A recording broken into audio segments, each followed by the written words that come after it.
It's the amount of people that we have. It's the population. So this is the biggest challenge.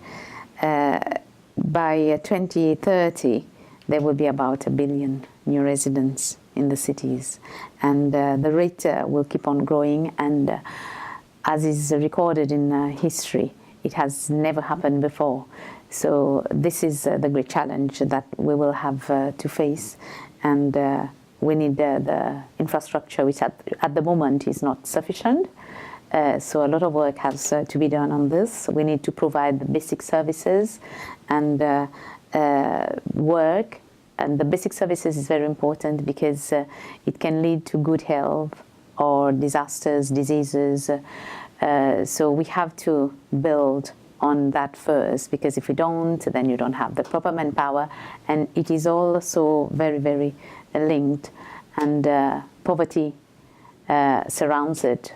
So the whole package is about being ready, and people will come where they believe there is development, and there's no getting away from it.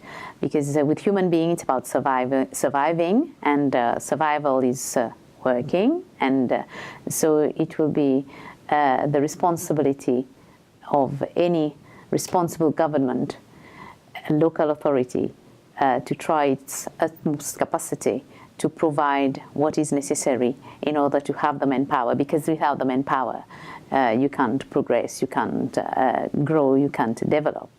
So it's the basic facilities first that will enable the manpower to survive and for it to develop further. But the growth of the population in the city is inevitable.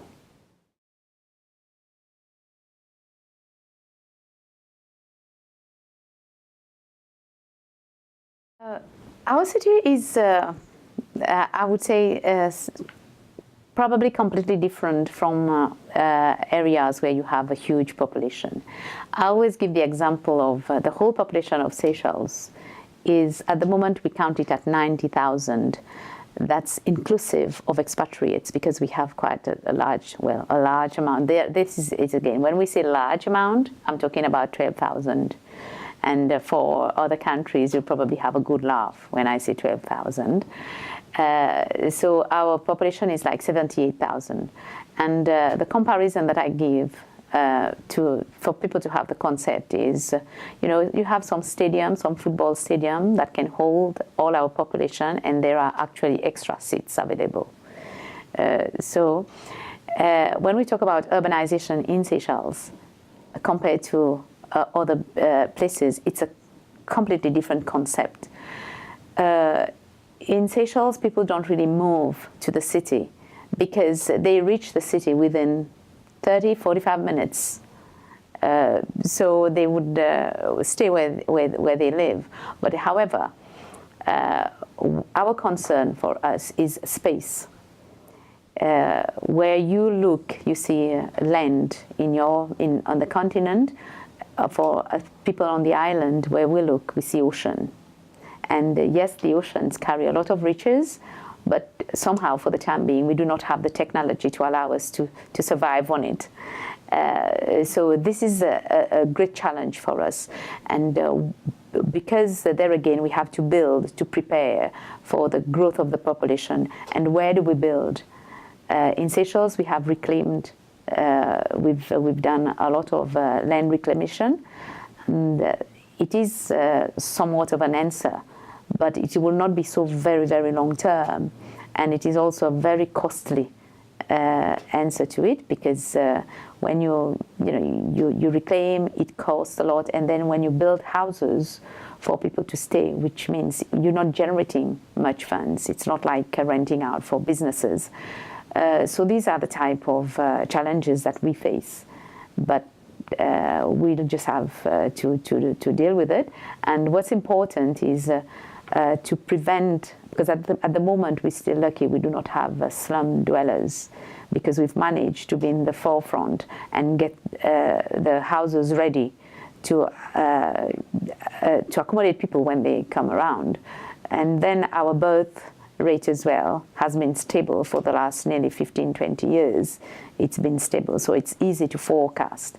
And these have been our advantages and challenges as well at the same time.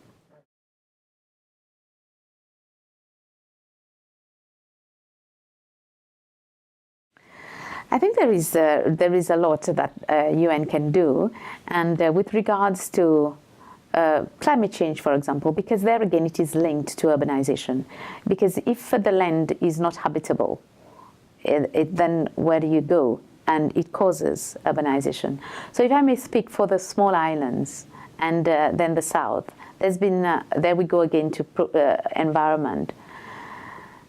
A lot has been said, UN, for example, about protection of the environment and CO2 emission. Whilst this is being done, we keep seeing the industrialized countries as a great consumer. There's a lot, it's a society where there's a lot of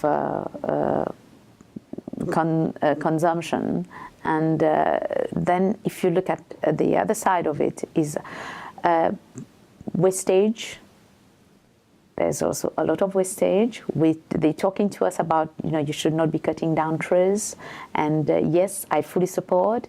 And in many countries of Africa, Latin America, there's always, from UN, pressure groups of how you should maintain the forest. But then again, when we look up north, we see a lot of wastage as into packaging.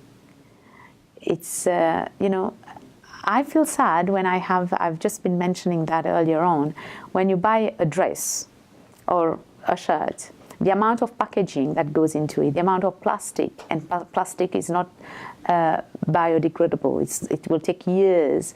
You ask yourself, was that all necessary?